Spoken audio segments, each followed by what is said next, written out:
د خیبر پښتونخوا د نورو سیمو پرنګ په 400 کې د ماشومانو د روکېدو لړۍ دوامداره ده، خو پولیس او نور ادارې خو غم نه کوي. د 400 د اسلام آباد کورونه یو زنانه وایي چې 3 میاشتې وړاندې د دې 16 کلن زوی د کور روک شوی دی، خو پولیس ته د ریپورت باوجود هم هغه نه ترلاسه شوی. دغه مور په جړاوني انداز کې وایي چې 3 میاشتې وړاندې د کور یې زوی وته وو، خو بیا تر نن ورځې پورې نه دراغلی او باید چې پولیس ته دغه د بیا راوستو لپاره خاص وکړي.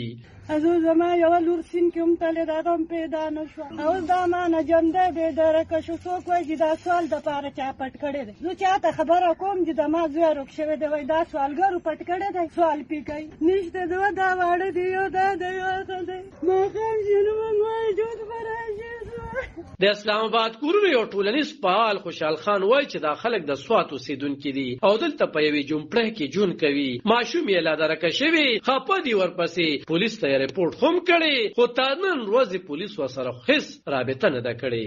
د دوی تقریبا دا 3 میاشتې چې دا ماشوم ته بېدره کړی نو د دې هم په 400 کې هم پټانه کې رپورټ هم وکړو، خو د هغې باوجود هم د دې ماشوم څه پته ونه لګېده. لکه انتهایي زیات غریبانان هم دي او بله دا چې لکه دې د دې کور نه ووته لکه داسې به دې روزانه کړه نو د هغې نه پس د 3 میاشتو شو پته ونه لګېده. نو موږ 400 تاڼۍ ته ورلو لکه رپورټ هم وکړو، هغوی هم خپل کوشش کوي او بس ووایو ناکامه دي. خو د دې د جړه خو تاسو روزانه وره او ځان روزانه بس دغه فریاد کوي او جاړي مو خپه کېږي مو نو بس وایو موږ له په خپل ډېره منډې تړلي والي.